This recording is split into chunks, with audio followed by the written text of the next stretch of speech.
Get ready, Novas Nation. The countdown is on. The Supernovas return to the court this January with team captain Brooke Nuneviller and returning Huskers Merritt Beeson and GM John Cook. This season promises to be bigger, louder, and more electrifying than ever with world-class professional volleyball lighting up Omaha. Season tickets keep you at the center of every moment with the best fans in pro volleyball. Secure your seats today at supernovas.com. Hello and welcome to Volleyball State, a look at the sport of volleyball in 6 rotations, presented by Alumni Hall and a proud part of the I-80 Club. I'm Jeff Sheldon. I'm Lincoln Arneal. Hey, on the show today, a lot of great stuff. Nebraska's historic beatdown of Penn State. We went into it on Friday in Volleyball Late. We will go over the numbers again and tell you just how Nebraska put a whooping on the defending champs. Plus, speaking of whoopings, Florida Gators are in trouble, dropping another 5-setter on Sunday, and they played the match of the day down on the farm in Maples Pavilion in Palo Alto. We will look back into a great top 10 matchup between Louisville and Stanford and a breakthrough win for new Louisville coach Dan Meskey. Until we do that, Lincoln, tell the folks what we're going to hear and who our special guest joining us today is going to be. We're going through our 6 rotations. We're going to start rotation 1. We're going to talk about Penn State, that big match for Nebraska on Friday. We're going to talk about Nebraska too. We're talking about Nebraska as well too. There's a little bit that outcome. Then we'll recap the Nebraska-Rutgers match from a Saturday evening. Then rotation 3, we're going to talk to our special guest. He'll join us for the first 2 rotations, but we'll get into a little Q&A conversation with the one, the only Larry Punteney. You've seen him on BTN. You've seen him on Nebraska Public Media. He's going to be on Volleyball State today, and you'll get to see and listen to him as well here too. Rotation 4, we're doing national recap. A lot of action going on, a lot of turmoil towards the bottom of the rankings, but we'll recap that. And then Big Ten matches week 2, who's rising, who's falling, who's hurt. Some big injury news across. They gotta burn some sage or something up in Minneapolis. I don't know what Keegan Cook did to anger the gods, but it's he needs atonement. For sure. Yeah, that'd be rotation 5. Then rotation 6, we're going to look at the week ahead and talk about Washington and Purdue, Nebraska's next 2 opponents. Hey, and we're going to talk with our friend Larry Punteney in just a second. But first, we got to say thank you to our great friends at Alumni Hall who are sponsoring this show and every show that we're doing this fall. Alumni Hall, the ultimate Husker shopping destination. You know, they got 2 locations in Lincoln. One of them's right downtown at 11th and P. The other one down in South Lincoln, a whole nother planet at South Point Pavilions, 27th and Pine Lake Road. They've got more volleyball merchandise than any competing retailer. I was actually, I should have said this last week. My son's birthday, it was a couple weeks ago, and we're looking for some new Husker stuff for them because at their school, every Friday is like Spirit Day. So everyone wears their Husker stuff on Friday. So we went into Alumni Hall. They've got a lot of great youth stuff as well. And we know that starting this week in Nebraska, the weather's going to start cooling off. For the men, they've got the Cutter and Buck fleece half zip. They've got some great embroidered sweaters for the ladies, very stylish, so very go big red, like the Charlie Hustle script long sleeved hoodie. A lot of great stuff that you can find at Alumni Hall, your ultimate Husker shopping destination. And hey, we're going to save you 15% just for being a Volleyball State listener. You walk in the store, you get your stuff, you go up to the counter and you say, hey, I'm an alumni or I'm a Volleyball State listener. I want the Volleyball State discount. They're going to give you 15% off. Or if you're shopping online at alumnihall.com, just use the promo code Volleyball State. Altogether, all one word, they will save you 15%. So thank you so much to our friends at Alumni Hall for sponsoring the show this fall. All right, we're going to bring on to our guest now, Larry Punteney. We're jumping right into rotation 1. I was joking, Larry's going to be our middle blocker.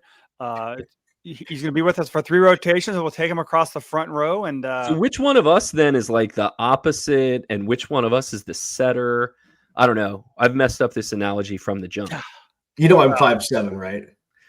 You know, I didn't want to mention that. I didn't know your exact height, but you know, who's the best, like back in the day, right? They were middle blockers that were like 5'9" because they could jump out of the gym and they had great blocking technique. That's probably Larry. We could put him in any situation. You know, we mentioned your affiliations at the start, Big Ten Network, Nebraska Public Media. I assume they've got you ready to jump in and like guest host on Backyard Farmer if there's ever an emergency there, right? That would be the dream job right there. Ooh. Right? Yeah. Kim Todd and that team at Backyard Farmer. I mean, that show's been on for like 60 years? I'm not making that up, right? The longest running locally produced television show in the country. Wow. I mean, those of you who are not in Nebraska and listening to this, and you're like, what the heck are they talking about? Backyard Farmer is a great show on Nebraska Public Media, the statewide educational television station that has been on for 60 years. They take questions on home gardening and agriculture, and it's an institution in the state of Nebraska. Yeah. It's a great show. Yeah. The institution that Nebraska sort of put a boot to on Friday was Penn State. We've talked, I don't know, there's a lot of people listening to this that didn't hear volleyball late on Friday. So we kind of have to go back to the beginning on it, but just the numbers sort of speak for themselves on how dominant a win this was for Nebraska. I don't even think we have the score up right now, but it's 25-6, 25-13, 15, then 13. and then 25-13. It's the fewest points that Penn State has ever scored at home that we could find. And then Lincoln, I finally was able to get up the Penn State record book, and maybe surprisingly or not, it doesn't have a lot of the records on the bottom end of the spectrum for Penn State. You can find like the superlatives. The bottom end is a little trickier to find, but we have to think this is one of the most dominant performances an opponent has had against Penn State in the rally scoring era. Yeah, and I think you go back to this emotion of the evening. I mean, I think this was shocking to everyone too. I mean, I thought Nebraska would win, take care of business, but for this thorough of beatdown, that looked like a Penn State team that was falling apart. Larry, what was your kind of initial high-level reaction to the outcome of the match? I was stunned, but I thought a sweep was possible because they've been playing well and Penn State struggling with the Izzy gone. I mean, certainly that was a possibility, but 25-6. Yeah. Right out of the chute. I mean, who saw that coming? And then it just continued, right? And I think they went on a couple of runs late to make it 15-13. Well, you're absolutely right. Penn State actually came out and scored the first 2 points of the match, and then you sort of blinked, and Nebraska was up 20-5, I think, at late in that set. And I think the most surprising thing to me, there's so many things you could point to and be like, that I would have never expected that. I did not expect to see a Penn State team that I'm used to seeing is really good in block and defense just be so poor defensively. And it makes it sound like I'm taking something away from Nebraska when we say, oh, well, Penn State didn't really play that well. But I think even the most like red-blooded flag waving Nebraska fan could watch that match and be like, oh, wow, that dropped for a kill. Yeah, Penn State let that ball get down, and that's just not something I'm used to seeing. Is a team that just didn't seem that motivated to get balls up. No, and I did a rewatch of it Saturday morning, just kind of not having the cloud of taking notes and focusing on the stats and things like that too. And it was weird watching that too. I'm like, oh, it's 5-3. Emmy Selman just had a kill. That's half of her kills for the match, and they've scored half of their points for this set too. It was just. It was shocking how it was a snowball effect too. And how, they tried different things. They tried Alexis Ewing at outside hitter for Caroline Juravicius, and they were just throwing anybody. They tried a couple different middle blockers, and it was just nobody was able to play at a high level for Penn State. Yeah. I don't know if you guys saw the passing numbers, but Penn State passed 1.87. I mean, they had one player pass above. Nobody other than Grimes passed above 1.89, right? Grimes is like a 2.6. I mean, that's just, and they were targeting, you mentioned Selman, Arneal. They were targeting Selman. They served her 24 times, Larry. That was clearly the game plan, is just to wear her out. And I think, the next highest Penn State player, I need to bring up our volleyball late show notes doc, had maybe like 9.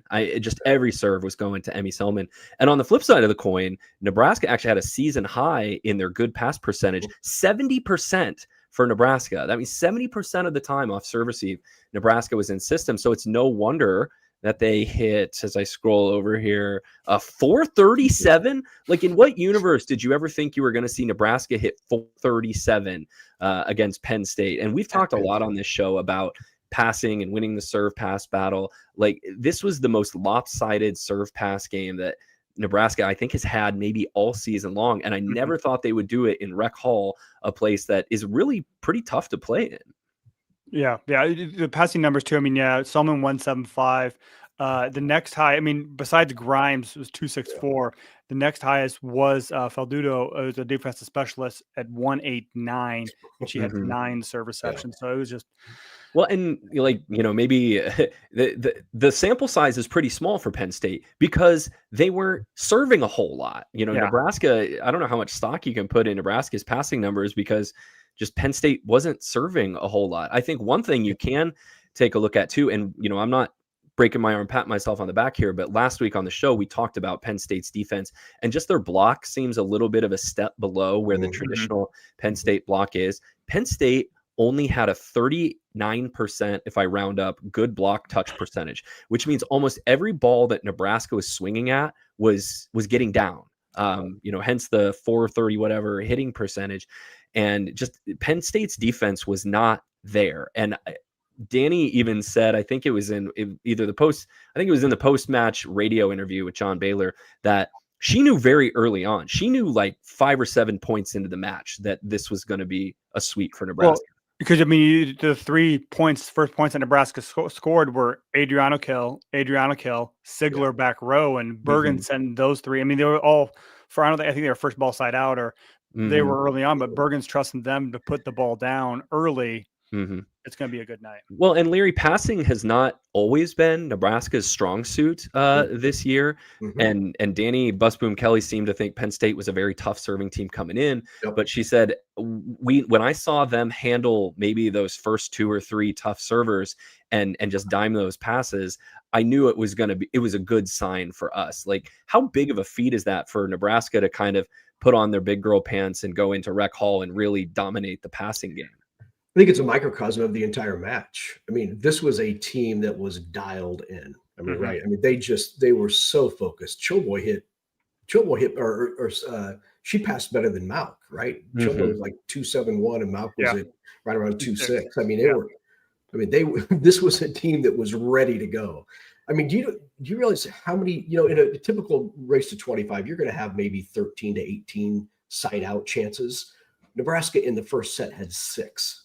There were 6 side out. I mean, and they went 5 of 6. Yeah. I mean, well, because everyone who went back to serve every run was a 4-0 run at least. I mean, 4-0, 5-0, 6-0. It was all everyone who went back to serve. Well, except for Sigler did get sided out to start the match, but everyone else after that ran. It's funny you mentioned the Choboy Malk dichotomy. It really seems like whoever is not the libero is the one that ends up with the stronger passing numbers. Right. So.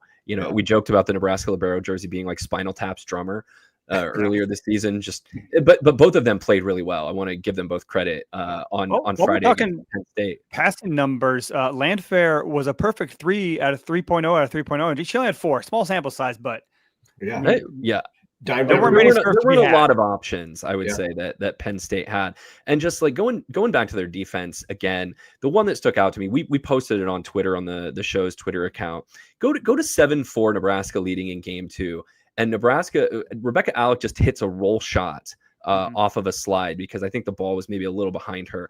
And she hits it right at Jordan Hopp, who I feel like is playing in a weird spot defensively for a middle blocker. She was like the off blocker.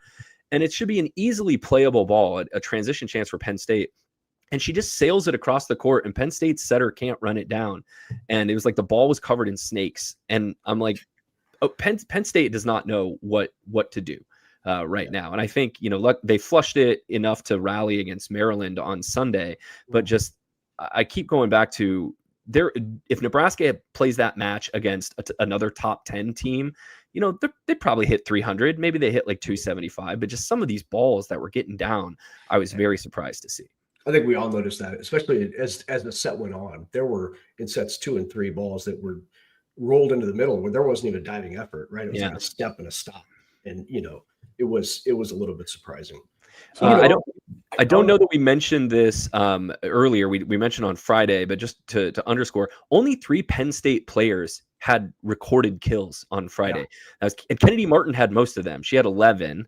Maggie Mendelson had 3. Emmy Selman had 2. You add that up, Penn State had 16 kills in a 3-set match. Yeah, which is the second lowest ever for a Nebraska opponent. I think, right? There was like some match they had 14 or something. Well, it was the first round last year, I thought. That's Florida A&M. Florida A&M.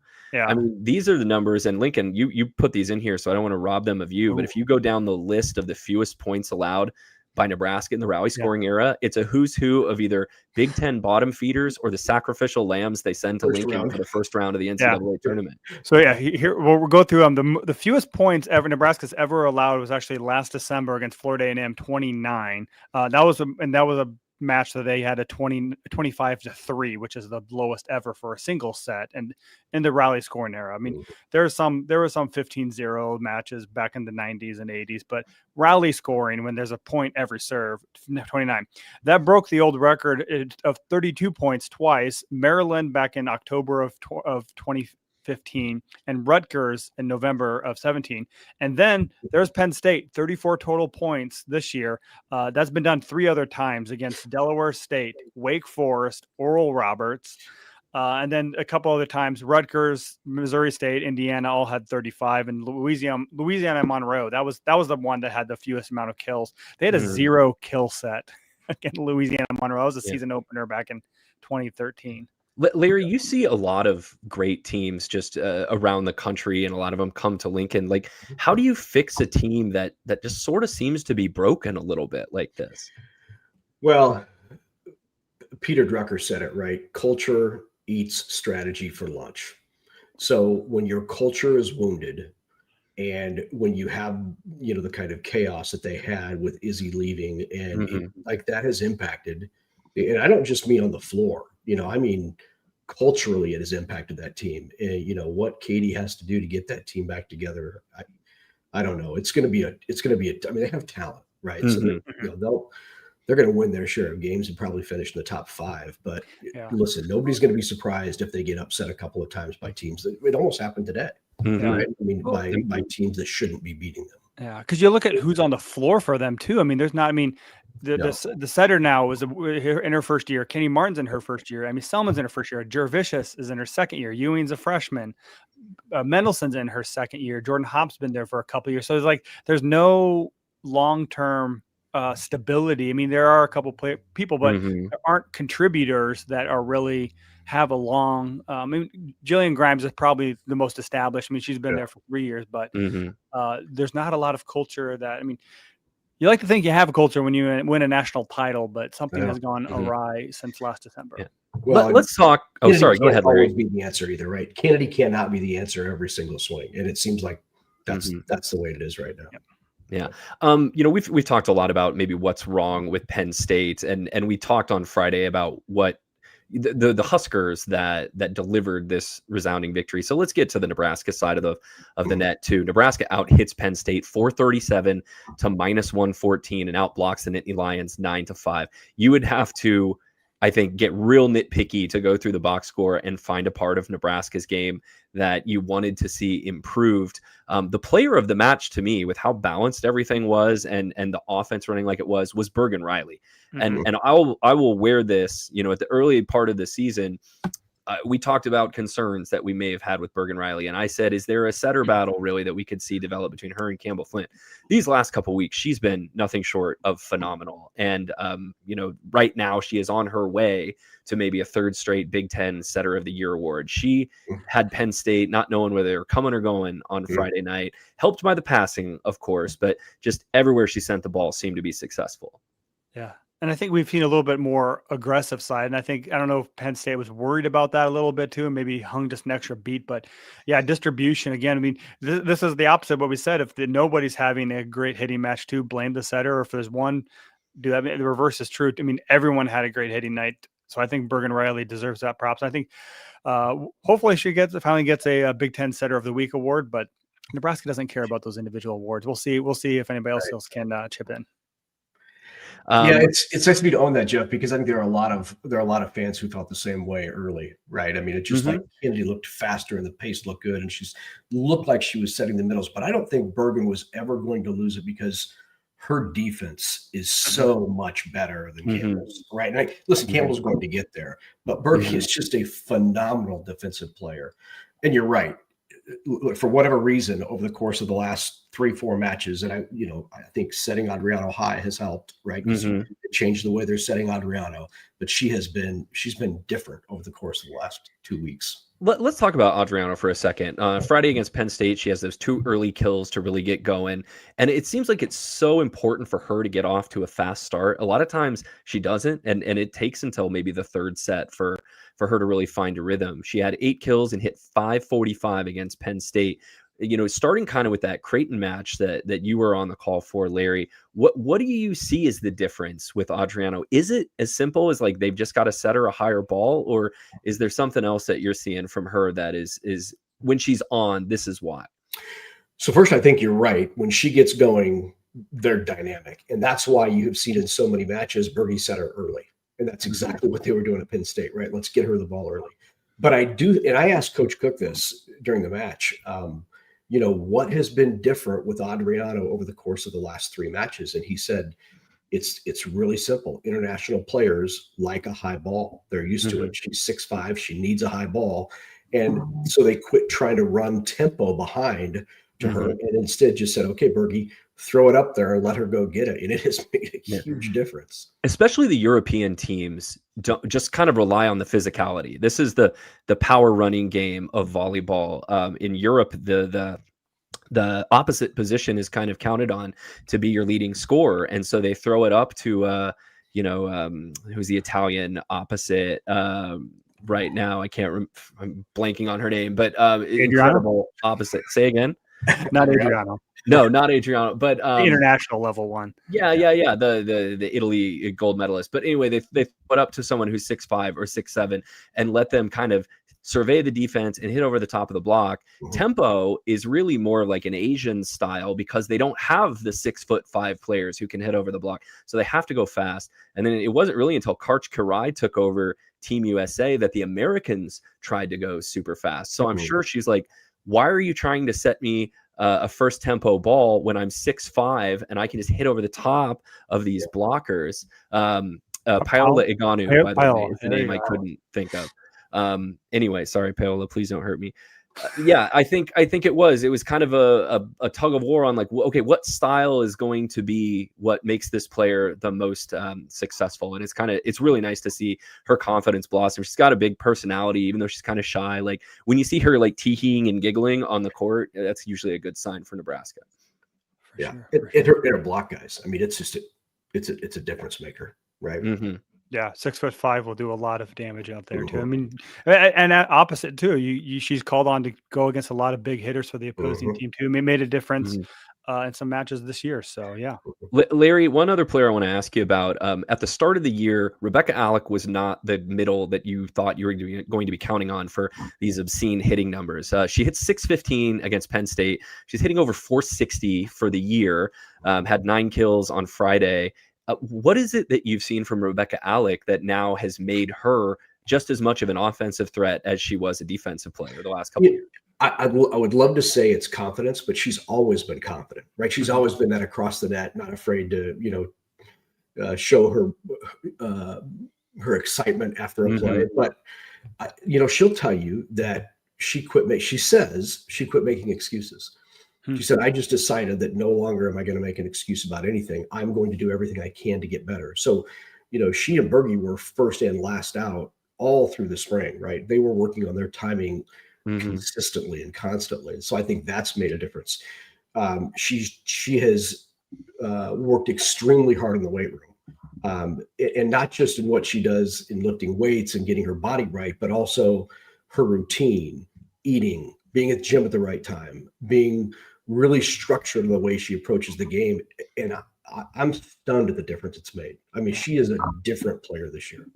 I can only imagine how much that stung for Riley and Alec to just go back and watch how those two had a chance to end the match against Penn State in the Final Four. I mean, I've watched that play 100 times, it feels like, and they were one swing away from going to the national title, and just the connection was a little bit off and they couldn't finish.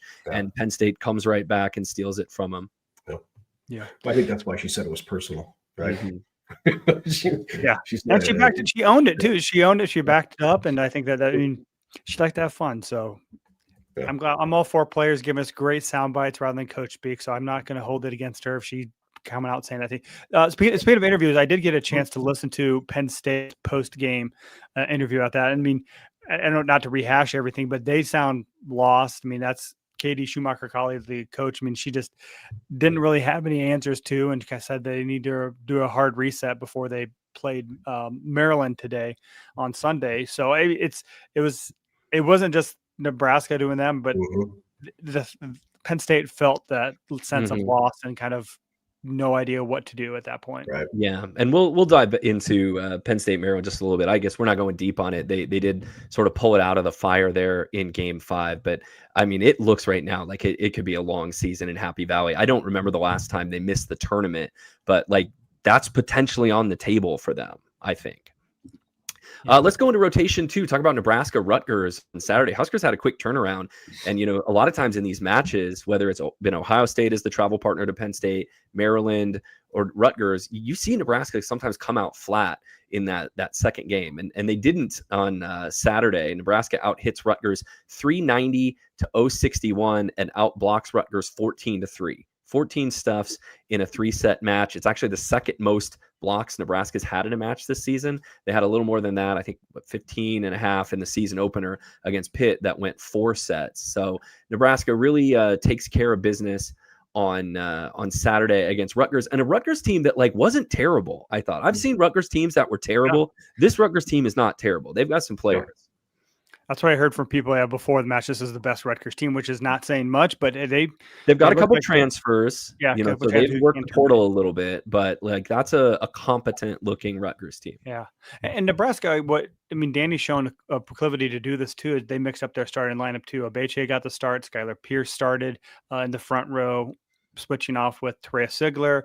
Lainey Choboy got the start of libero, and then kind of the other big shift, they let them come in. Campbell Flynn and Ali Check came in kind of midway to the second set and then finished the match too. Larry, what do you mean? I've heard people say they enjoy all the lineup changes. They just some people want consistency. What do you make of Danny's kind of use of the bench and the depth that she has? John was always afraid to do it, right? He was afraid to mess with chemistry. He wouldn't even let some, people you thought might get it, like Lindsay. You'd think Lindsay would have an opportunity late in a set or a match, and he would just ride his starting 6.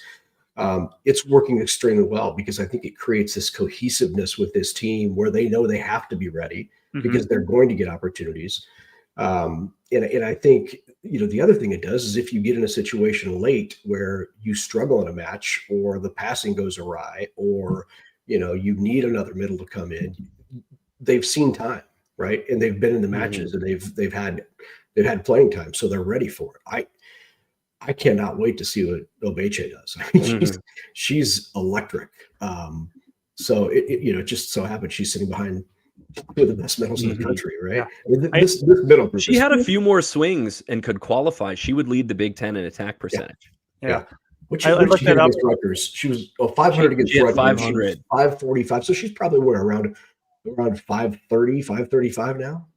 Something like that. Stats, but yeah, and she had 8 blocks. So, and that's really where she shines. Is she usually you see these freshmen come in and they're not great technical blockers, and she's not the tallest, right? She's not 6'6", and she's just blocking everything. So I can't wait to watch her over the next couple of years. And she really came out of nowhere in recruiting. It's probably where you were going, right, Lincoln? No, go ahead. Yeah, no. She was headed to Northwestern, right? Northwestern changes coaches.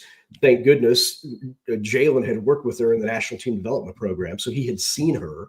He said, hey, there's some upside here. And I think she really shined late in her club career. Yeah. She was probably not someone who was on anyone's really radar at the age of 14, like a lot of these kids. Yeah. And she was MVP of one of the NORCECA kind of the under 18, under 20 tournaments that she was part of too. And I think that really blew up. And she's only on Nebraska because, again, they needed a middle blocker after Aiden Ames switched to Texas a couple weeks before signing day. So they were in the market for another middle blocker. And that's kind of also why they got Layla Blackwell last year as well too. But I looked that up. So Nebraska had their 2 middle blockers Well, for the AVCA Player of the Year watch list, first off, there's 47 players, which is way too many. But there's 8 middle blockers, and 2 of them are from Nebraska. So 8 middle blockers on that Player of the Year watch list. And Obeche just happens to be behind 2 of the top 8 middle blockers in the nation.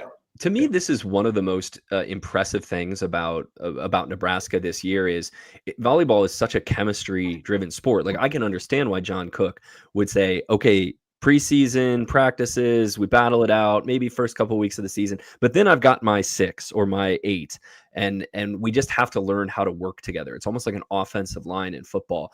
Nebraska is, bringing players in matches that they think that they probably are not going to be in danger of losing, but just it still looks smooth. And part of that's the talent, right? Nebraska doesn't recruit bad players, and Campbell Flynn is as good as probably any freshman setter in the country. She's just behind a really good junior setter. But the fact that Nebraska can do this and not have it look like, a square dance where everyone's just met for the first time has to be one of the most impressive things. And all the credit goes to Danny. Yeah. I mean, she has been able to manage that situation. And I think it's through the competition that she creates in practice, because they are literally scrimmaging every day, and everything they do is a competition, and everything is about who's going to win this, this rotation, who's going to win this drill, who's going to win this match. And I think that's created this cohesiveness with this team she's done a remarkable job in managing a very talented roster. Yeah. I don't know. And I'm here in our show notes, Doc and Lincoln. I don't know how much we want to run through games 1, 2, and 3. Nebraska won all of them. Just the high level here. Harper Murray actually rebounded, I thought, from a slow start to come back late and led the team with 11 kills and hit 333. So a nice stat line for her. Andy Jackson and Skylar Pierce both had this exact same stat line: 6 kills, 1 error on 12 attacks. And then we mentioned Obeche hit 500 with 8 blocks. Rutgers does have a couple nice transfers. I know they have one, I believe, from Oklahoma, Villanova. One of their transfers is from Villanova, but the one who led the way, Aspen Maxwell, actually started her career at Missouri and had 11 kills. If you're a fan of the serve pass game, this was not a match to hang your hat on. Nebraska actually had a season low good pass percentage of 39%, and yet they hit 390. So how important is passing really, I guess, at the end of the day? But Rutgers, didn't look that great either at 34.3. So it was a match where neither team looked like they were Swiss watch champagne volleyball, but Nebraska still put all the balls away that you thought they were going to. I think this focus that Nebraska has right now on side out has served them, pardon the pun, it's served them really well. I mean, I would love to see what their side out percentage is on the year. I haven't seen that, but they were over 72% in this match. They've been above 80%. That's just remarkable. They just have this mentality where, okay, side out, right? I mean, if you're a volleyball newcomer and you're not sure what we mean by side out percentage, is the percentage of time you score when the other team serves. So 80% of the time, when your opponent is serving the ball to you, you are winning the rally, which is insane. You're going to win a lot of matches doing that. Yeah. Some other insane numbers I want to get to.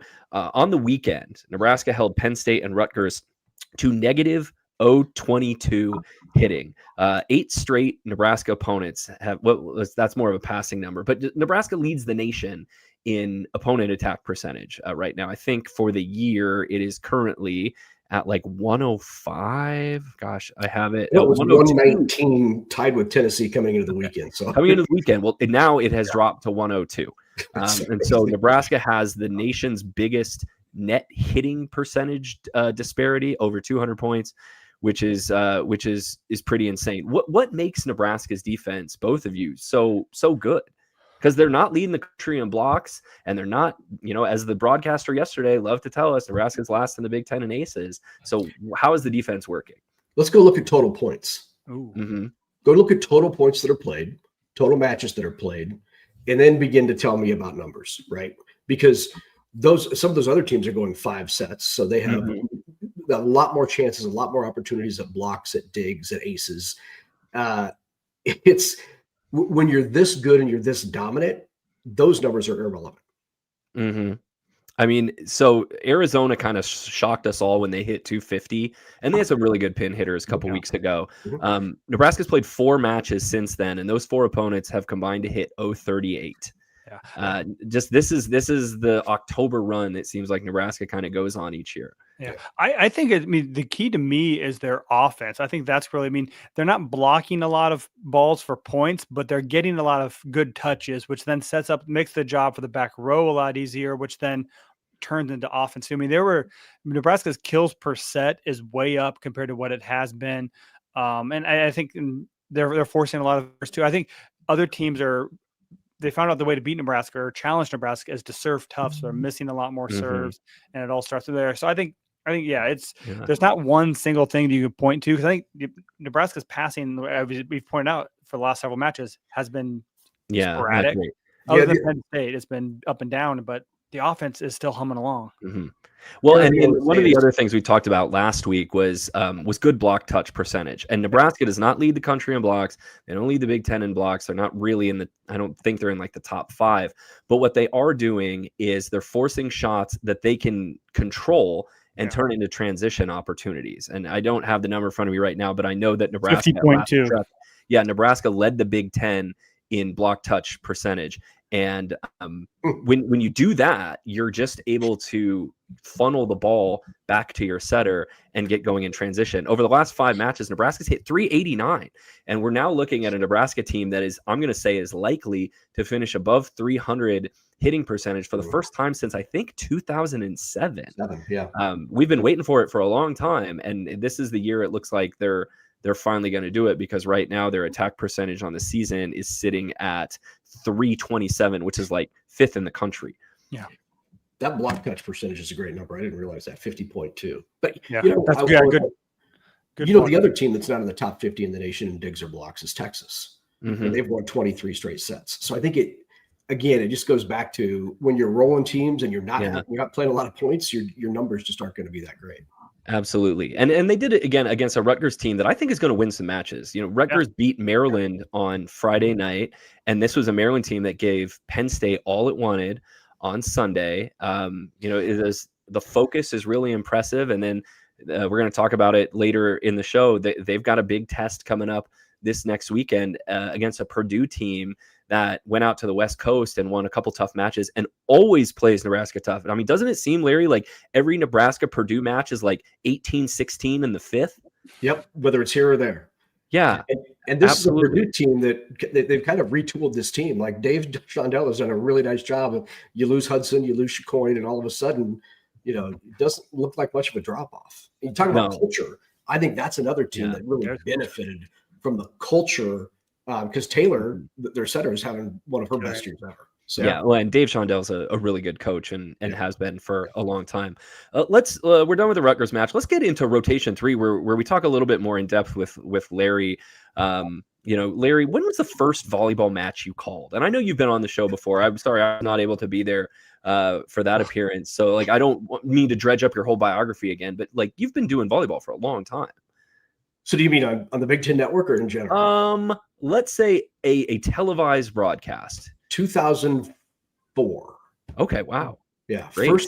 First ever volleyball broadcast, 1987. There you go. Who did you do? You did? I was wearing my KRNU t-shirt earlier today. Is that right? All around. Yeah, I was a KRNU sports director. The mighty 90. Oh, is that right? Yeah.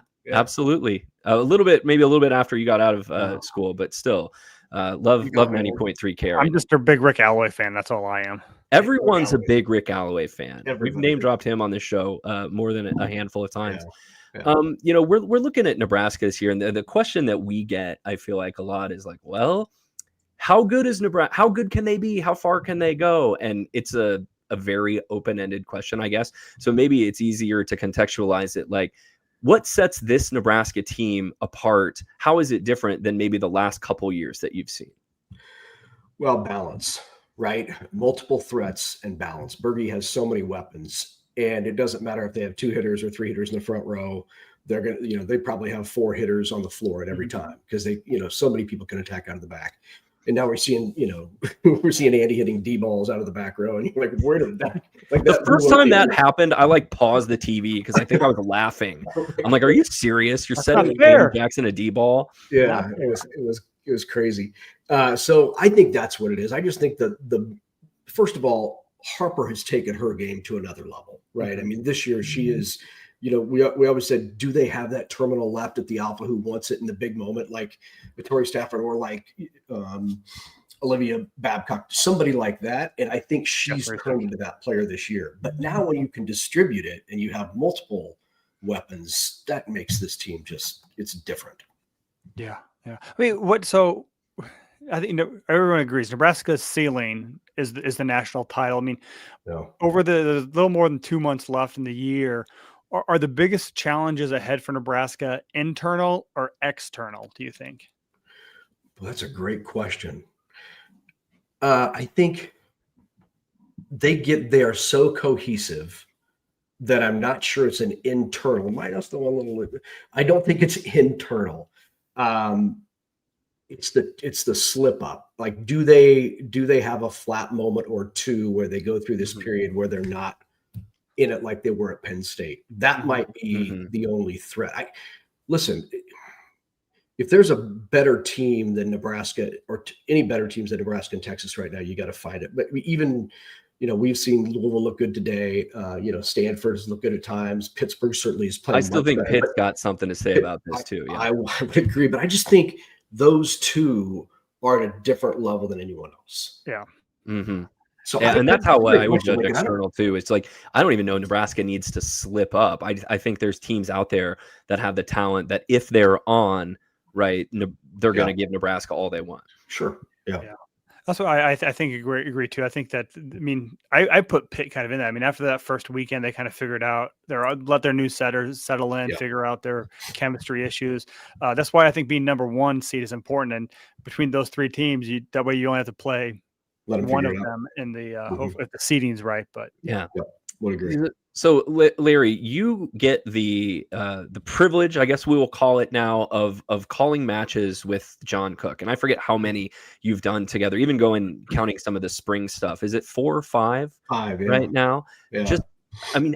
Was that a weird transition for you to make, just because of the nature of the personal relationship changes from broadcaster to coach, now broadcaster to peer, and you're the one who knows what he's doing now?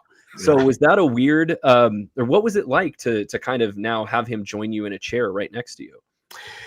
It was, the first match we did was a little nerve wracking. Like, I'm not going to lie, I don't get nervous before matches now when you've been doing it for 20 some years, but that was as many butterflies as I can remember in a while, because you're doing it with like the GOAT, and you want to make sure that there's a balance between how you call it, allowing him to say what he wants to, and not.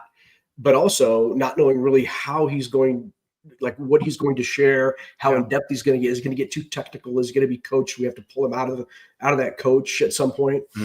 But I'm sure you guys would agree. Like, he's been terrific. Yeah. Well, it doesn't seem like you have to reel him in very much, or if you've done it so gracefully, like I didn't notice it, and I've listened for things like that, and it seems like too he is.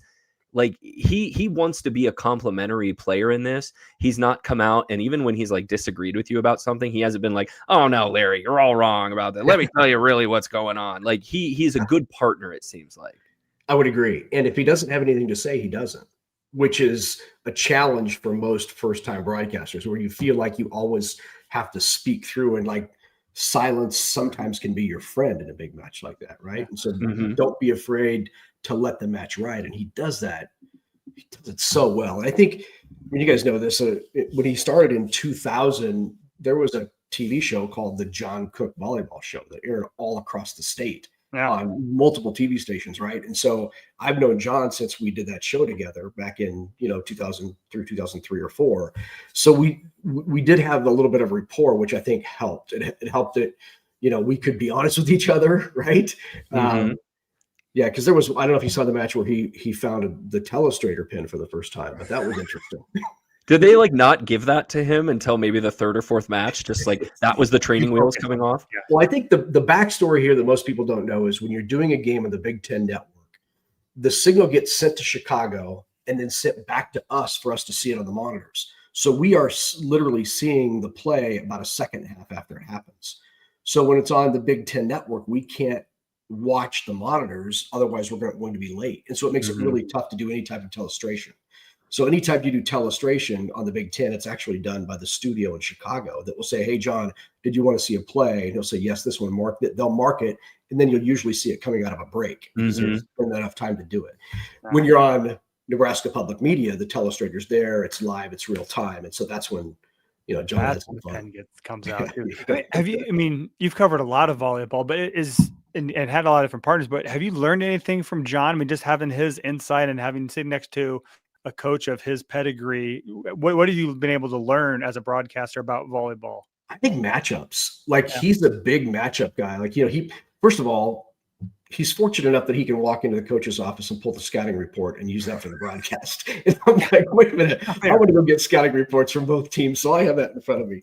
But the matchup piece to it is really interesting. And then also, we all know that you target certain people in certain rotations, and this, but the level to which you do it and then how you adjust in game, it's been fun to hear him share that with the audience, because I think I've heard a lot. When I listen to John, I learned something about the game, and I feel the same way. Well, and there's such a hunger, I think, that even Lincoln and I have seen for that. This is a popular sport, right? Every time you do a match, Larry, there's at least 200,000 people that are watching it. But even when we start sprinkling in little bits of analysis on our show or on social media, people are like, "Oh, I didn't know that." And this is one of the reasons we even wanted to start this show, is because you can appreciate volleyball at a ball goes boom level, or you can appreciate it by learning a little bit more about the matchups and how it works. And John is able to explain that. He's the coach on the broadcast that maybe someone who's in their first or second year out of college, a former player, isn't going to do, because they maybe just assume that everybody knows this. I remember seeing a tweet afterwards, after a match, where John was talking about how Andy communicates in play with Bergen. Are they going to run a 31? Are they going to run a quick? Are they going to run a slide? All of that has to happen in real time. And John walked through and explained it all. And somebody said, that's the first time I've ever heard that explained. And I thought, and we as a media corps don't really do that great of a job at that. And I think we're getting better. It took me 5 years before I was not terrified enough to ask one of these coaches to explain something, because you just don't want to sound stupid. And once I finally got over that, I was at least able to learn more, and then you can educate your viewers or your readers or whatever. And so I just think that's an area where he really stands out. The volleyball purists aren't afraid to tell you don't know what you're talking about. Please do. I think Terry Pettit, I've had some long conversations with him. He's like, no, Jeff, that's not right. That's right.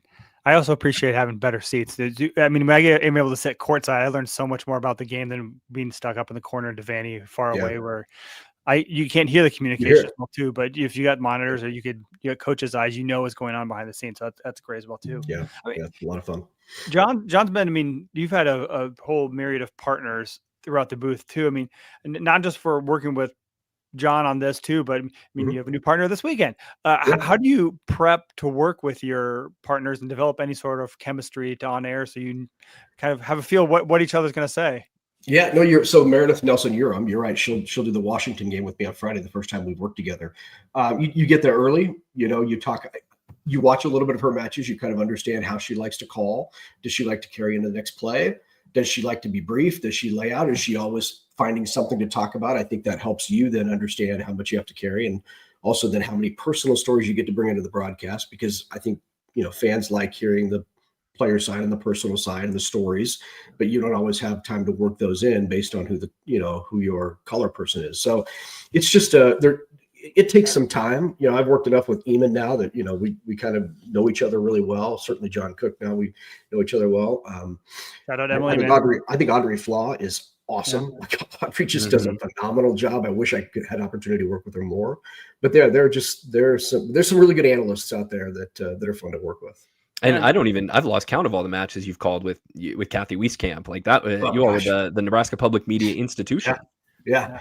Kathy's, Kathy taught me the game. I think I can comfortably and confidently say that. When I was starting in 2004 and I'm doing, certainly in 87, I'm a, college student, you try to learn it just enough to be able to call it. But it wasn't until I started doing back then it was the Terry Pettit show, where I would ask Terry, during the show, I would ask him, so what stats do you look at? What's important? What should I be looking at here? What questions should I ask you in this show? Right. That started. But then when I got into real game calling, that's where Kathy was really instrumental in helping you understand in game how to call it and what was important and what to look for. Yeah. I'm just trying to think, even this year alone, you've had John Cook, Emily Eamon, you had Mac Pedraza a couple weeks ago. So if she's in her, she's really good too, and young in her career as well. So she's going to be dynamite. Yeah, she's going to be great. I saw her in studio, and I said to Sue Marriott, who's the coordinating producer at the Big Ten Network, I said, I think Mac would be great at color. And sure enough, yeah, she's terrific.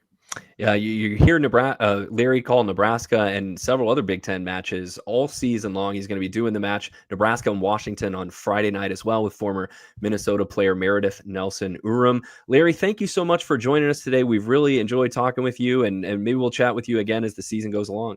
Guys, I never missed the show. I love it. Thanks so much. Awesome. Ice those knees, middle blocker.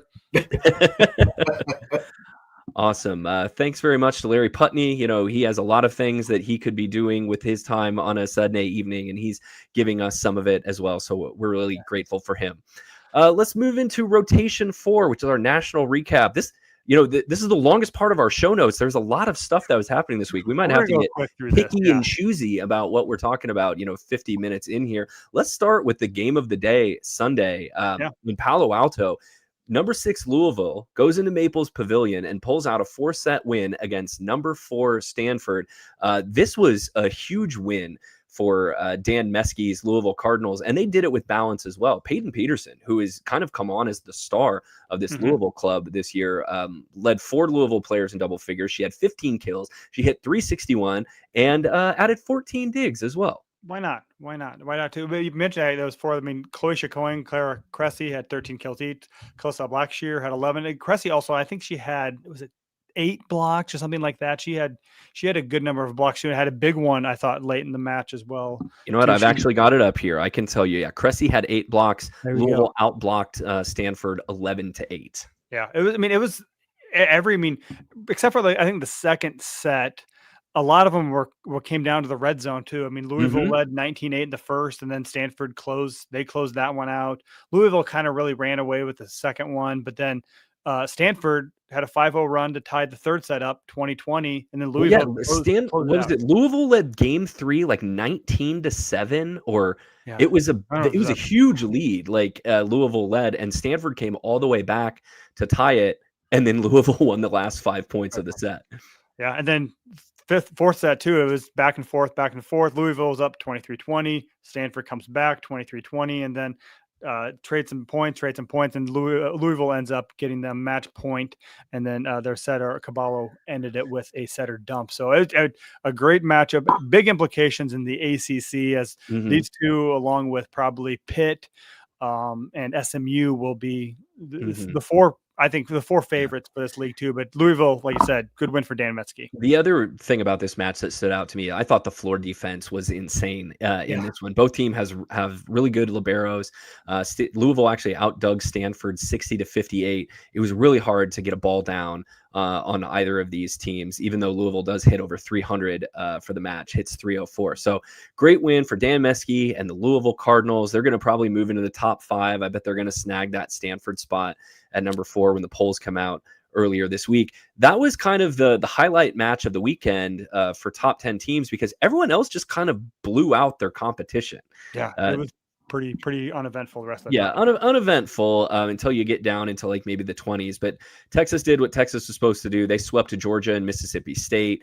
They got a big match though coming up on Wednesday. They're going to host Tennessee, who I don't believe is ranked right now, but they're 12-1. They will be. They will be after this weekend. They're going to be.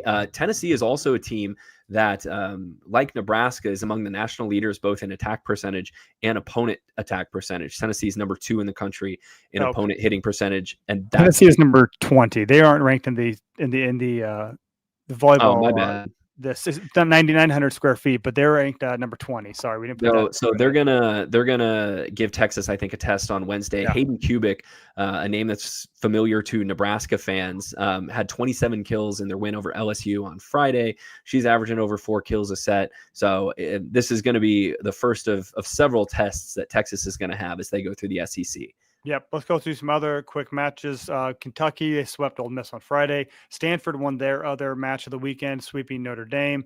Pitt took care of business. They swept Clemson, beat Georgia Tech 3-1. Louisville completed their California two-step by sweeping Cal.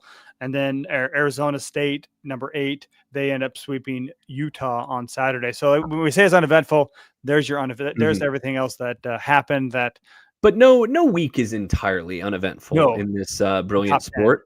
Let's take a look at some of the matches that did have a little bit more drama. West Virginia, the Mountaineers beat number 19 BYU in 5 on Friday. It's West Virginia's first ever win at home over a ranked team. They've done it on the road a couple of times.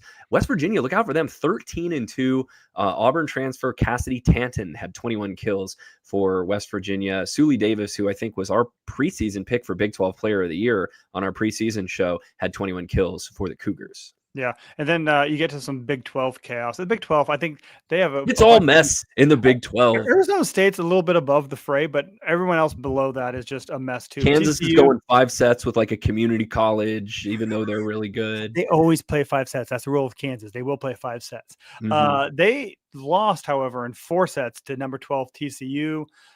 Bree Kelly led the Bree Kelly's her sister who plays for Pitt. This is why we put first names in the show, Doc. Yep. But Kelly, she had 21 kills. Hendricks finished with 20 kills, 13 digs. TCU hit 352 for the match, and then Kansas only hit 193. Wow. But Kansas jumped back. That was on Wednesday. On Friday, they came back and they beat Baylor in 5 sets because, of course, Kansas played. That's only their second 5-set win over a rank. I mean, and overall, their first one over a ranked team. Baylor was number 15. Giovanna Zelenovic. She had 16 kills, hit 433. She's still 6'7", so still favorite of the youngins. But it was their 7th 5-setter of the year. They're 2-5. Yeah, Kansas is figuring out sort of how to run the last mile and a half of that marathon.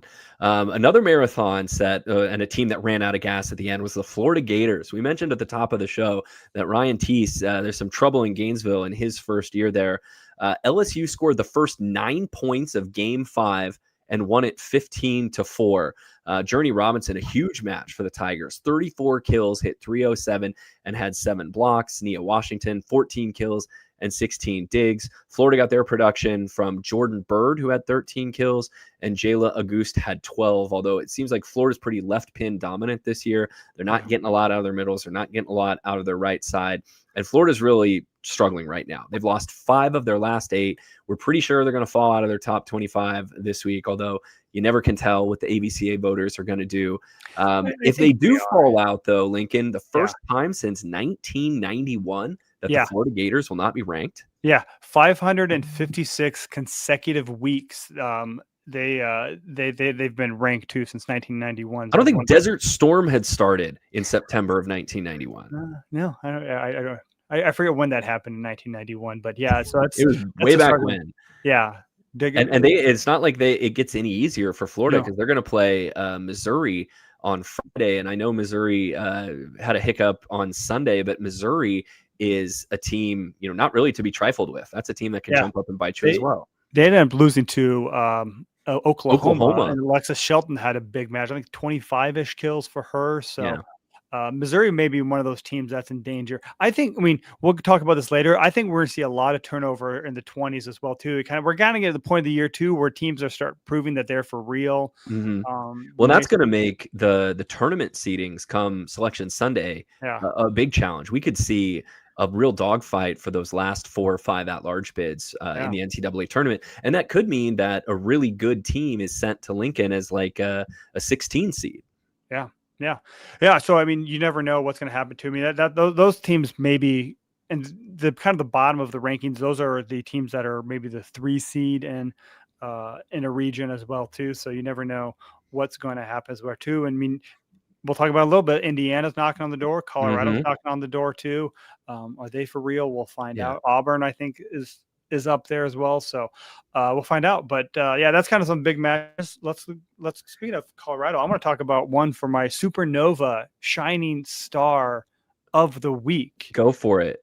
Anna Belarovich. Barilovich is how Barilovich, yes. She outside hitter for Colorado. She had scored 41 points against a 5-setter against Central Florida, 32 kills, 5 aces, 6 total blocks, 2 of which were solo stuff. Wow. I think Avin pointed out she was the first player in Division I to break the 40-point barrier. There were a couple others that have done it since then, but she did that. Points is like kills plus aces plus blocks. I think and you only get a half point for a block assist. Okay. So she 41 points. We mentioned her before too, because they kind of had some big wins and knocked off BYU, beat Utah. So Colorado is one of those teams who's knocking on the door. They were 26th in last week's AVCA ranking, so look for them to move up. Let's take another look at, I'm going to grab a Supernovas Shining Star of the Week. Keeping it close to home, Lincoln native Shaylee Myers, an outside hitter from Kansas State, who I believe we mentioned last week, had a great week, kept it rolling. Did I mention she's a Lincoln Southwest grad already? Up the Silverhawks for Shaylee Myers. 34 kills and 5 aces in a 5-set win against West Virginia, 24 kills, 11 digs in a 5-set win against Cincinnati. If I'm doing my math right, that's 58 kills on the week. So Anna Barilovich and Shaylee Myers, 2 Big 12 chaos survivors, are our Omaha Supernovas Shining Stars of the week. Yeah, that's 5.8 kills per set if you're doing math as well too. Impressive. Yeah. So again, thanks to the Supernovas. So with legendary John Cook now serving as the general manager, plus Husker star Merritt Beeson, as well as Brooke Nunneville on the roster, this is a season you do not want to miss. So come be part of the best atmosphere in professional volleyball. We got 14 thrilling home matches at the CHI Health Center to cheer on the Supernovas as they chase another championship. Do not wait. Grab your season tickets today at supernovas.com. Their season starts in January. Thanks so much to the Omaha Supernovas for. And if you want to see some of the show. Supernovas playing, their Athletes Unlimited is going on in Omaha right now too. You can go. I talked to a bunch of them. Sydney Hilly's playing in Omaha this week. Next week, Brooke Nunneville is there too. So you can start checking out the Supernovas early. Get excited for the season. It'll be here before we know it. Let's move into rotation 5 and talk about the rest of the Big Ten teams that we hadn't talked about in the national recap. We had the state of Indiana taking on the city of Los Angeles this weekend, with Indiana and Purdue heading out to do the UCLA USC weekend. Let's start on Friday with Purdue. Reverse sweeps UCLA. The Boilermakers had to fight off 4 UCLA match points in Game 3 where the Bruins were trying to sweep at home. Couldn't put any of them away and lost the set 29-27. And the floodgates were open for Purdue to come back and win Games 4 and 5. Kenna Woolard is the new star in West Lafayette, an outside hitter that was played second fiddle to Chloe Chacoin and Eva Hudson the last couple of years. I believe she even played on the right last year. Well, now she's the star outside hitter for Purdue. 33 kills and hit .365 against UCLA.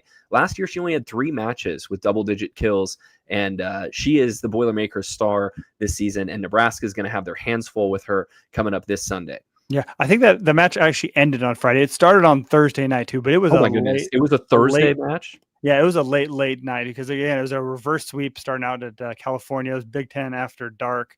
It was a wild one, but that was I time traveled in that one. That's how crazy the match was. It was great. But also earlier in the weekend, Indiana took down number 17 USC. There was one of those a big ranked win for the Hoosiers. Avery Tatum, she led the Hoosiers. 14 kills at .357 by Jaden Yeager. She had 12 kills. And really, I mean, USC had 192 for the match too. I mean, they did hit 414 in the first set, which they won 25-15, but then it was all Hoosiers after that. Mia Taverdi, another Papio. She's a Papio La Vista. Not Papio La Vista South. She's a Monarch, right? Yes. You know what? You're asking the wrong guy. Sorry. She's a Monarch. She's from Omaha. I know Paul Sunderland on the match last night said she's from La Vista, Nebraska. I'm like, nobody's from La Vista, Nebraska, Paul. Oh, ouch. But she had 17 kills, hit 500. She's doing good things. She transferred from Oregon in the offseason, but doing good things for the Trojans out there. So Indiana wins round one. So they stayed out. The Indiana schools flip-flopped. Do you think they stayed at the same hotel? Probably not. I mean, Probably not. USC and UCLA are a little far apart. Los Angeles is a big city. Hopefully, they can find some. Is it? I've heard that. There's so many roads. Do they say? What did they say? They stay in the same hotel for the whole trip, though. That would be easier, rather than. Yeah, it probably would. Saturday, they flip-flop. Purdue was the team that swept USC 25-23, 25-18, 25-21. McKenna Woolard, again, 16 kills. Grace Heaney, another Nebraska native. She was she a Scott or Marion? No, Elkhorn North. Elkhorn North. I'm actually going to talk to her next week. I'm just a simple Western Nebraskan. What do I know about all of these West Omaha and South Omaha suburbs? From South Nebraska. She had 12 kills and hit 379. Purdue got it done at the net as well, outblocking USC 11-5. So big runs for the Boilermakers in this one. 11-2 run in game 2, 11-3 run in game 3. Purdue is 11-2 on the season. Is going to play Ohio State on Thursday, so you maybe expect them to be 12-2 when they host Nebraska on Sunday. Yeah. And then the Hoosiers, again, they didn't mess around as much this time against UCLA. They won 3-1-2. Candela Alonso Corcelis. She led the Hoosiers. She had 18 kills. Indiana had 262, 13 blocks. Avery Tatum, she also put up 17. Then Sheridan Leverett, she had a good match, but she had 21 kills. So again, Indiana making a little bit of noise too. They're 13-1. Finally got a couple ranked wins, 4-0 in the Big Ten. They are matched right there with Wisconsin, Nebraska, tied for first place at 4-0. Yeah, Steve Aird, former Maryland coach, he's got proof of concept now because I think Indiana's gonna make the NCAA tournament, and I believe they have a really good recruiting class that's supposed to be coming in next year as well. So Indiana trying to sort of break through that glass ceiling that to get into the top echelon of the Big Ten, along with Nebraska, Penn State, Minnesota, Wisconsin. Well, they, I mean, along with Purdue, lost their probably two best players off last year. Indiana, I would say, lost their best player, Ramsey Gary, who transferred to Texas too. But they rebuilt and they are playing solid. Wednesday night, Michigan upset number 10 Minnesota. Rough week for the Gophers. Michigan wins. Allison Jacobs 20 kills and hit 386. Ella Demetrius. Oh man, I'm gonna mess this up. Demetrician, excuse me. I should have practiced that more. Had 15 kills. Michigan hit 383. You're not going to lose a lot of matches when you hit 383, and that erased their 13 service errors. But, this was a tough loss for Minnesota. Minnesota ranked number 10 in the country. You expected them to beat teams in the Michigan State level, and they just sort of fell apart after winning game 1, 25-18. Yeah, it wasn't. I mean, Julia Hansen got pulled after the end of the set, didn't play much in the fourth at all, too. So they just didn't. They hit 093 for the match, only had 30 kills. And this is after winning the first set, too. So, I mean, Julia Hansen did lead them with 7 kills, but she also had 7 errors. It was just freshman middle blocker Jordan Taylor, who is one of the replacement of an injured player. She came in, she had 4 kills on 7 swings, 5 blocks. But so Minnesota, you wonder what's going on with their program. They did bounce back and win on Sunday. They beat Northwestern in 4, but Alex Acevedo, who is an outside hitter, she landed awkward and got up holding her knee. I watched the video of this too. She was able to walk off with some assistance, but I don't know. I mean, it looked pretty bad. She gripped for her knee, so I don't know. We'll find out next couple of days. Hopefully it's not another season. Minnesota has lost how many players to long-term injuries now? Is this 3 or 4 already? I mean, she would be number 4, but we'll see. There's no news yet of what the severity of her injury is, other than she left the match early on in the I think the second set. Rolling as they have for the last couple of weeks, number 7 Wisconsin on Sunday swept Michigan. They were tight sets, 25-22, 22, and 20 over a Michigan team that we've seen is pretty good when they get rolling this year. But Wisconsin has now swept 10 in a row. But a scary moment in this match for Wisconsin. Their sophomore setter, Charlie Furbringer, got injured early in the first set. They had to have freshman Addie Horner come in and set the rest of the match. Furbringer did not return.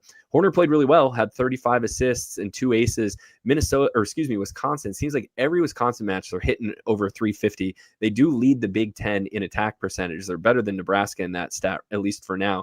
They hit 356 on Sunday against Michigan. Mimi Collier, who is a big reason that Wisconsin's offense is so good, the Oregon transfer, had 23 kills and hit 538. Yeah. I watched the video again of Furbringer's injury too. She was going up for a joust. It wasn't anything that the Michigan player did. Just she came down, immediately grabbed her shoulders. I don't know if she tweaked a muscle or something, some wrong movement there too. She came back to the bench wearing a sling and had ice on her shoulder. But again, we'll find out in the next few days what the severity of her injury is as well too. Mm-hmm. So the couple other Sunday matches, Illinois, they went 5 sets with Michigan State, but they ended up pulling out the 5th set 15-5. They had Alyssa Aguero and Taylor DeBoer each had 18 kills too. But I think good win for Illinois. This is you need to defend your home court against Michigan State, but Michigan State I think is going to be right in that smack dab in the middle tier. They've proven that they have some talent as well. It's funny. Illinois to me is always like the median Big Ten team. Like if you're better than Illinois, you're pretty good. If you're worse than Illinois, you're in the bottom half of the conference. I have just in my mind set Illinois as like the cruise control 55 miles an hour of the Big Ten. And they had a big win last week too. Did they beat Purdue? They didn't beat Purdue, did they? They had a big win on their home. They beat Purdue. Okay, one of only 2 teams this year to beat Purdue. So great win for Chris Thomas's crew. Michigan State, I still think is going to be pretty good this year. They can put up some kills. Their Polish freshman Karol Staniszewska had 17 kills and hit over 400 for Michigan State. Yeah. And then I think you and I were both had an eye on this Penn State match on Sunday. Just interested to see how they would bounce back against a Maryland team that does have some players, and they kind of had to pull this one out by the skin of their teeth. Penn State wins the first 2 sets relatively close. I think it was like 25-22, 25-20, and then Maryland bounces back and wins games 3 and 4. They played this game at the Xfinity Center, the larger arena for Maryland, and had over 5,000 people there. But then Penn State comes out, serves really tough at the start of game 5. Gets out to a big lead and then is never threatened. Penn State wins the 5th set 15-5, but still that's a 5-set win over Maryland, and Penn State, they had to go 5 at home to beat Princeton. This is a Nittany Lions team that just something looks off about them. Kennedy Martin never really looks off. She had 21 kills on Sunday against Maryland. Maggie Mendelson bounced back from a slow match against Nebraska and had 13 kills. And it looks like they sat Caroline Juravicius in this match and started Alexis Ewing, who had 12 kills as the outside hitter for Penn State. Yeah, no Juravicius this match to me. And also to answer our trivia question from earlier, Penn State has in fact never missed the NCAA tournament. It has been in it every year since 1981 when it started. So who is going to miss the tournament for the first time in a long time this year? We haven't talked about them on the show this year because they've been terrible. Is Hawaii? Hawaii has not missed a tournament outside of the COVID tournament, which I don't think they played that year. They have not missed a tournament since I think 1992. And so that's looking like Hawaii is also gonna miss the tournament for the first time in a long time. Yeah, and we'll see what Florida does. Yeah, so you mentioned they drew 5,093 fans today, which is the second largest. The largest, of course, happened in the last week of the regular season last year when Nebraska played at Maryland and just barely beat that record. They have 13,000 people at the Xfinity Center. So a little bit of gap there from number 1 to number 2, but hey. Nebraska fans are everywhere. People want to watch Nebraska everywhere. We got to keep this thing moving and move into rotation 6, which is our opponent preview. We're going to break down Nebraska's opponents this week, Washington and Purdue. But first, we have to say thank you to our friends who are sponsoring this segment, JIV Athletics. That's JIV Athletics. For you players or parents of players, loved ones of players who are looking for that perfect layer to wear under your spandex when you're out on the court, JIV Athletics makes high-performance underwear engineered specifically for volleyball players. So this year, InStyle magazine actually named JIV as one of the best workout underwear brands in its category. And they're endorsed and worn by U.S. Olympic gold and silver medalist Micah Hancock. So you know they're built for athletes at the highest level. JIV Athletics makes their products without PFAS or harmful forever chemicals. Their fabrics are breathable, moisture wicking, and designed to give women true comfort and confidence under their spandex on the court. So you can try them today and feel the difference. You can use code VSP15. That's VSP15, and you'll get 15% off products you buy at jivathletics.com. That's JIV athletics.com. Thanks so much to JIV Athletics for sponsoring Volleyball State this season. Yes. All right, so let's talk about Washington first. Washington is now 7-7 after beating Ohio State and Iowa, probably two of the weaker teams in the league. Friday night, 8 p.m., Larry Punteney will be on the call on John Cook Arena on BTN. Nebraska actually leads the all-time series 7-2. They've won 5 straight. Yeah, this used to be one of the rivalries in Wow. college volleyball about 15 years ago. They would get matched up. It became a running joke. Nebraska and Washington got paired in the NCAA tournament like every single year. Yeah. But Nebraska has really controlled this series probably since about 2011 or 12. They've won 5 straight. Well, and also that one of those 2 losses was a national championship match that was a little bit of a shocker. I think Washington ended up sweeping Nebraska. Is the 2005 national yeah, championship 2005 in San Antonio? Yep. So Were you at that one? I was not. I missed it by a year. I was a year after me. So, but Washington is 4-6 away from home this year too. So they went to Colorado early this year and really struggled playing the Colorado team. So we'll see how they do in the Central Time Zone as well. Yeah, nothing about Washington really jumps out at you. Their offense isn't that great. They're 17th in the Big Ten in kills per set. They do have a good player who I think missed the match against Nebraska last year, potentially with an injury. For some reason, that sticks out in my mind. Their senior outside hitter, Kirsten Barton, who leads Washington at almost 4 kills a set. So she's a good player. They do have a Penn State transfer named Alexa Markley, who's averaging over 3 kills per set, another outside hitter. But Washington's defense, not wonderful. They're in the bottom third in the Big Ten in blocking and opponent hitting percentage. So I would have to say that especially Nebraska playing this match at home is favored to win this one. Yeah, and they also have a really good middle blocker. Julia Hunt is now a sophomore. She was all-league freshman last year, so we'll see how they. Washington also seems to run a 6-2 most years. Can you tell just looking at their numbers now if they run a 6-2? They brought in Taylor Simpson, was a setter from she transferred in from Colorado, and they replaced her as well too. I know there was a couple matches where she was not running the offense at all. So we'll see what kind of offense that they run. I'm trying to very quickly stall as I bring no, that's okay. That's okay. We can admit that we don't know this thing. I just brought it up on a whim. Well, I mean, Alexis Howery, I remember looking this up when I was doing my Big Ten rankings. She's kind of taken over. She's averaging 9.96, which would indicate that's more of a one-setter offense. So, but Taylor Simpson did start the year as the starter, but Alexis Howery, Haury, she's kind of taken over. She has 12 matches started. She's kind of been running the offense since the second week of the year. So they are running just from what I can see, 5-1.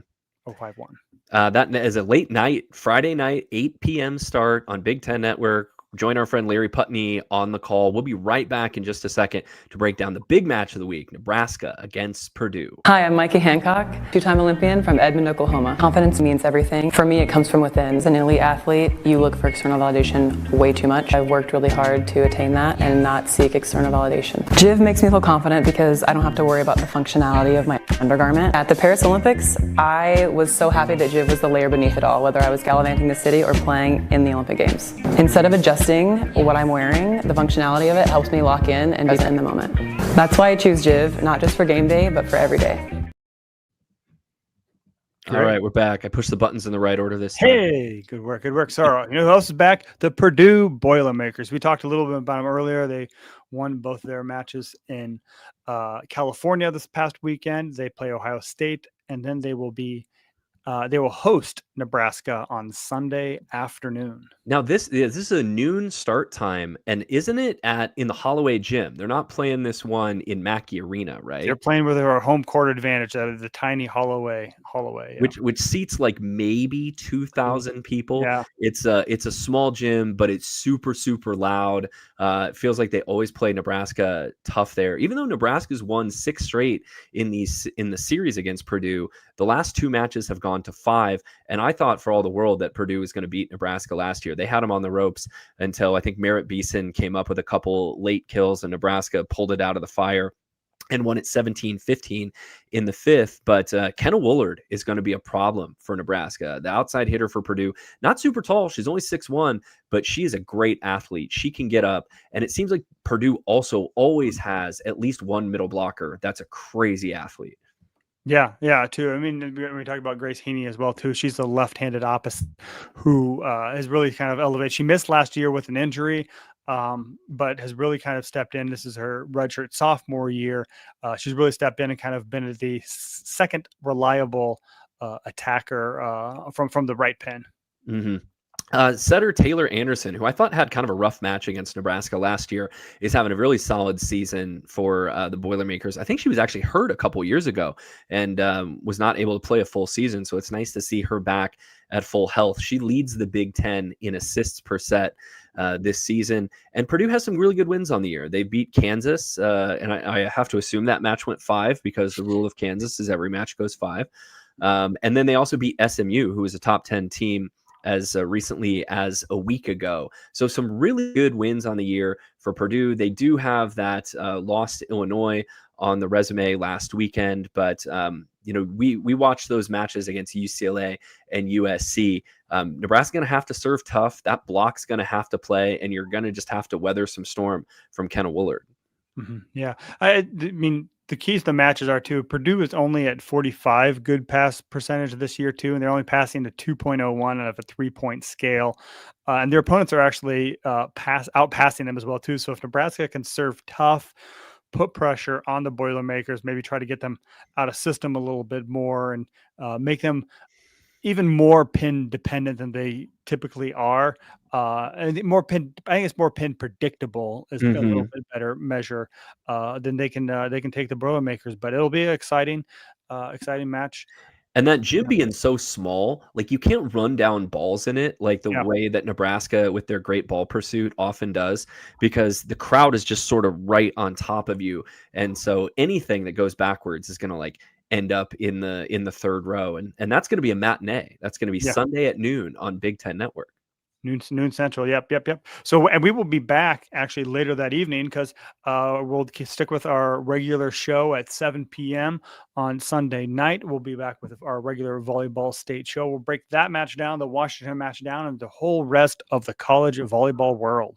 Absolutely. Thanks so much to Alumni Hall for sponsoring our show tonight and all season long. Save 15% on all your purchases at alumnihall.com with code volleyballstate.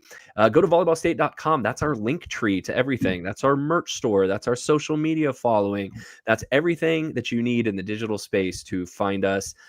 Lincoln, tell the folks where they can find all of our written content as well. Yes. You were up late last night writing stuff about Nebraska Rutgers. That wasn't that late. Luckily, it was a 6 o'clock quick match. But hey, you can follow Jeff and I both at huskermax.com. Again, that's part of that link tree on volleyballstate.com. Takes you right to our author page. We got all the good stuff there too. If you have any questions or comments, you want to email us at volleyballstate@gmail.com. But that's it for this week. So thank you for listening and thank you for living in the Volleyball State.